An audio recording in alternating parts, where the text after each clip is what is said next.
तो कहानी पढ़िए, क्योंकि पहली बार यथार्थवादी परक कथा साहित्य हिंदी जगत में प्रसाद लेकर आते हैं। इतिहास की घटनाओं से प्रेरित अपनी युगबोध को अभिव्यक्त करते हैं वो अपने नाट्य साहित्य में। गुलामी की पीड़ा से त्रस्त भारत और भारतीय नागरिक, उनको दिशा कौन सा मिले, उनको मार्ग कैसा मिलना चाहिए, ये प्रसाद के नाटकों से हमें प्राप्त हो जाता है। समाज के बीच से नायक चाहिए चंद्रगुप्त मौर्य, बस गुरु चाणक्य जैसा चाहिए। दिशा निर्देश मिल सके तो समाज के भीतर से भी, हाशिए के समाज से भी नायक मिल सकता है। और अधिकार सुख मादक और सारहीन समझने वाला स्कंदगुप्त भी अपने देश के कल्याण के लिए सजग और सचेत होकर तलवार धारण कर लेता है। तो प्रसाद के नाटकों में राष्ट्रीय चेतना है, ऐतिहासिक बोध है, ये एक सामान्य विभाजन है। और काव्य की चित्राधार की बात की थी अभी प्रोफेसर दीक्षित सर ने। ब्रज भाषा का काव्य और पहली बार कविता जो द्विवेदी योगिन इतिवृत्तात्मकता से मुक्त होकर आती है। कानन कुसुम में थोड़ा प्रभाव है, पर झरना से तो बिल्कुल अलग हो जाती है, मार्ग ही अलग हो जाता है। और झरना से ही हिंदी साहित्य में छायावाद युग का प्रादुर्भाव होता है। युग प्रवर्तक रचनाकार हैं जयशंकर प्रसाद। ऐसा युग जिस पर जितनी विवेचना की जाए और जितनी भी व्याख्या दी जाए कम प्रतीत होती है। और प्रसाद ऐसे रचनाकार हैं जिनसे टकराए बिना आगे नहीं बढ़ा जा सकता। मुठभेड़ करनी ही होगी, वाद कोई भी हो, सिद्धांत कोई भी हो, मत कोई भी हो, यहां तक कि मुक्तिबोध भी कामायनी का पुनर्मूल्यांकन करने को विवश होते हैं। कोई रचना उन्हें उस तरह से आंदोलित नहीं करती और उन्हें लगता है क्यों ना हो, क्योंकि कामायनी तो मानवता का विकास आख्यान है। एक पुरुष और आज की सृष्टि, प्रथम पुरुष प्रथम स्त्री, और जिस तरह का मनोवैज्ञानिक विश्लेषण अभी गुरुवर दीक्षित सर जब अपना व्याख्यान दे रहे थे, मैंने कहा कि हृदय मुक्ति लोक में पहुंच गया था उस अवस्था में कि पहली बार मनुष्य जब इस धरती पर आया होगा, एक कल्पना है, तो कैसा अनुभव हुआ होगा।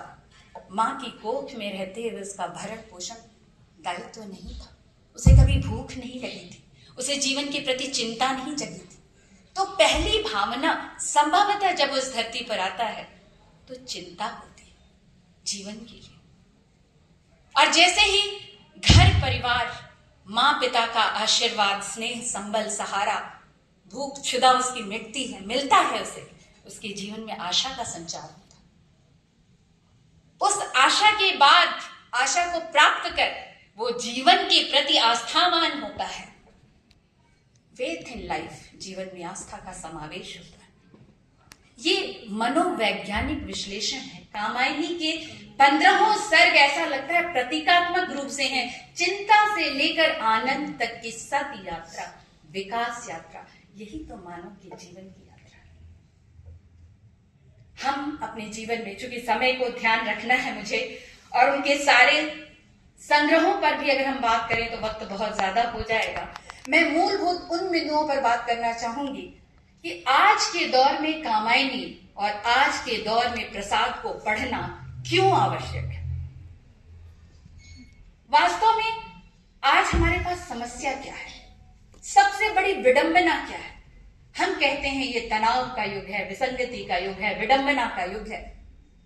किसने चाहा इसको, किसने बनाया इसको, इसके जिम्मेदार कौन है। इन परिस्थितियों को बनाने वाले, इन परिस्थितियों के निर्माता कौन है? तो हम ही तो हैं। दिनकर जी की पंक्तियों में रात यूं कहने लगा मुझसे गगन का चांद, आदमी भी क्या अनोखा जीव होता है, उलझने खुद ही बनाता आप ही फंसता, और फिर बेचैन हो जगता न सोता है। कुछ वैसी स्थिति है हमारी, और हम अपनी उन परिस्थितियों से, उन समस्याओं से समाधान, प्रसाद की यही बड़ी विशेषता है कि समस्या को गिनाते हुए वो समाधान भी देते हैं। हमारी समस्या क्या है? इच्छा कुछ और करते हैं, ज्ञान कुछ और होता है, और कर्म कुछ और कर रहे होते हैं। ये जो इच्छा, क्रिया और ज्ञान का असंतुलन है, वास्तव में जीवन की सबसे बड़ी विडंबना उसी से होती है। और प्रसाद की पूरी कामायनी इन्हीं 3 बिंदुओं पर केंद्रित है कामायनी, जिसको अपनी भूमिका में भी वो स्वीकार करते हैं कि श्रद्धा हृदय पक्ष का प्रतीक है। श्रद्धा के प्रति विशेष आग्रह है प्रसाद का। वो रागात्मिका वृत्ति है मनुष्य की, लेकिन रागात्मिका वृत्ति हमारा संबल है, हमें मनुष्य बनाती है। वो मानवता के सारे गुण उसी में पोषित होते हैं, उसी में संरक्षित होते हैं। दया, माया, ममता, मधुरिमा, विश्वास, ये सारे मानवीय मूल्य श्रद्धा के अंदर ही निहित है। लेकिन प्रसाद एकांगी दृष्टि नहीं रखते। प्रसाद को ये दृष्टिबोध चाहिए भी नहीं। वो आधुनिक युग के कवि हैं और आधुनिक युग की सर्वश्रेष्ठ कृति के सर्जक हैं। केवल रागात्मिका वृत्ति से जीवन संभव नहीं, केवल संवेदना मनुष्य को आगे नहीं ले जा सकती। और इस युग में आगे बढ़ने के लिए बुद्धि भी चाहिए। हम मनु हैं, मानव, मनु के पुत्र मानव।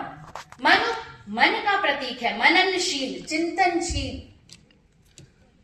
और क्षणिक बुद्धि जिसे बोलते हैं, क्षण भर को ठहरता है। मन तो चलायमान होता है, गतिमान होता है, कहीं ठहरता नहीं, आज यहां, अभी वहां, अभी वहां। तो इस चलायमान मन को रागात्मिका वृत्ति श्रद्धा बांधती है और नयन कर जाता है। मनु भाग जाते हैं अपनी प्रवृत्ति के अनुरूप और कहां पहुंचते हैं, उन विसंगतियों और उन विडंबनाओं से जूझते हुए सारस्वत प्रदेश जहां है इड़ा, बुद्धि का प्रतीक। और सारे दर्शन भी यहीं आ जाते हैं। अस्तित्ववादी दर्शन भी है, गांधीवादी दर्शन भी है, हमारा प्रतिभिज्ञा दर्शन जिसकी चर्चा भी हो चुकी है, शैवागम सिद्धांत, ये सारी चीजें, ये सांस्कृतिक विचारधारा इस पूरी इसी एक कृति में कितनी बार अनुस्यूत हुई है और किस प्रकार से कर्म का सिद्धांत प्रकाशित होता है। लेकिन मनु जब वहां पहुंचते हैं, वहां इड़ा को सहयोग देते हैं, संबल देते हैं, सारस्वत प्रदेश का निर्माण करते हैं, पुनर्गठन करते हैं।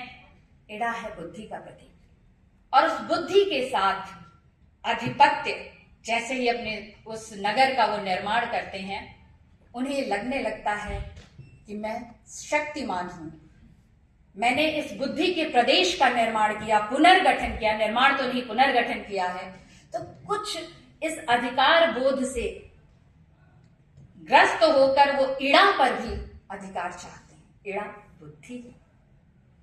बुद्धि मन के नियंत्रण में होगी नहीं, पूरा सारस्वत प्रदेश विरोध कर देता है, मनु घायल हो जाते हैं।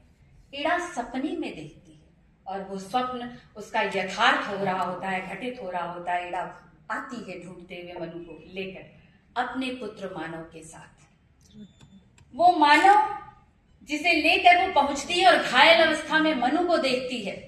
यहां मुझे लगता है कि कामायनी के हृदय और बुद्धि का समन्वय, बुद्धि का समन्वय जिस तरह से दिखाते हैं प्रसाद, वो अद्भुत है। और मुझे लगता है हर व्यक्ति ने अगर अपने जीवन में ये समायोजन कर लिया तो जीवन में कोई भी निर्णय कठिन नहीं होगा। कहते हैं ना वो, छोड़कर जीवन के अतिवाद मध्य गति से लो सुगति सुधार। अतिवादी दृष्टि नहीं चाहिए। अतिवादी न तो हमें अति भावुक होना चाहिए, न ही अति बौद्धिक होना चाहिए। हमें संतुलन चाहिए। यही समन्वय, यही संतुलन वो यहां पर दर्शाते हैं। श्रद्धा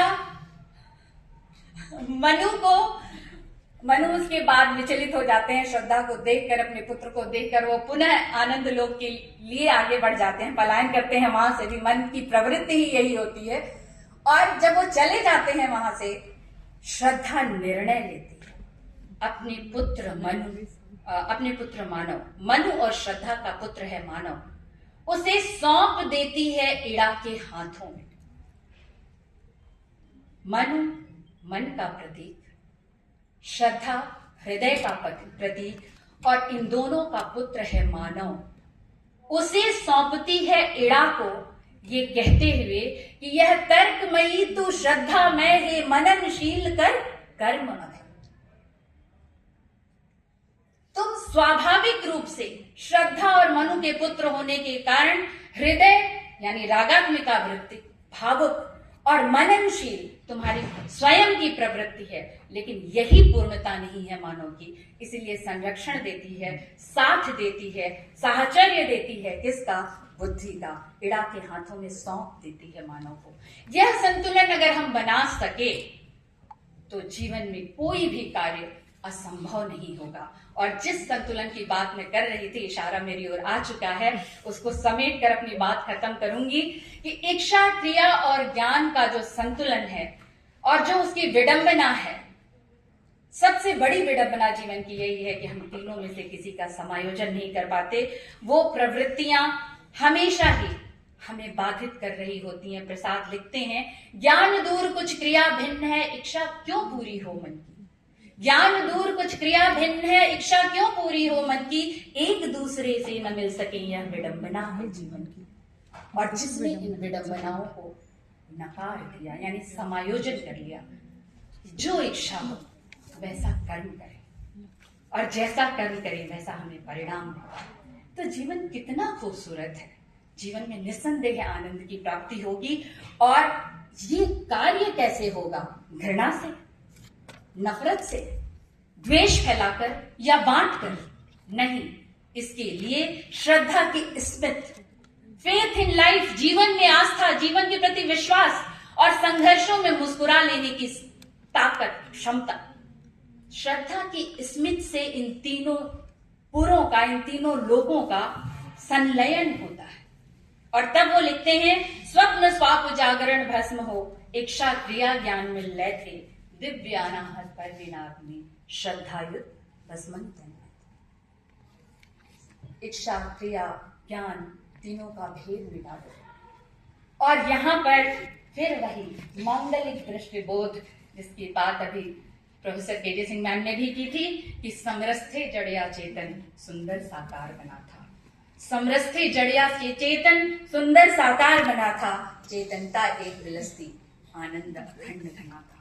ये घना आनंद, ये अखंड आनंद, यही तो चिर लक्ष्य है मानव जीवन का, यही प्राप्ति है हमारी। और प्रसाद जैसा दार्शनिक कवि, जिसके तो आंसू से भी यही कामना होती है। एक ही बात फिर से अनुरोध करते हुए, हलाहल जीवन के संघर्ष का हलाहल पान किया था प्रसाद, और उसके बाद संदेश शंकर के समान शैव दर्शन के अनुसार आनंद की स्थापना था। हलाहल खुद समाज को आनंद का संदेश, और उनके आंसू भी क्या करते हैं, चुन चुन ले रे कन कन से जगती की सजग व्यथाएं, रह जाएंगी कहने को जनरंजन करी कथाएं। बात सच है, अगर आंसुओं ने सबके दुख को बटोर लिया, मेरे तो आंसू बह ही रहे, तो बचेगा क्या? शेष क्या रहेगा? जनरंजन करी कथाएं, यही प्रसाद है, यही प्रसाद का साहित्य है। और ये आनंद ही हमारे जीवन की पूर्णता है। और इस आनंद के साथ, इस कर्म के सिद्धांत के साथ, बहुत सारे सिद्धांत और दर्शन है, वक्त की कमी है, मैं समझ रही हूँ, चाहे वो ममता जी की पीड़ा हो या आदरणीय गुरुवर अग्रवाल सर की, इस पीड़ा बोध का अनुभव करते हुए अपनी बात को समेटती हूँ। पुनः आप सबका आभार और धन्यवाद।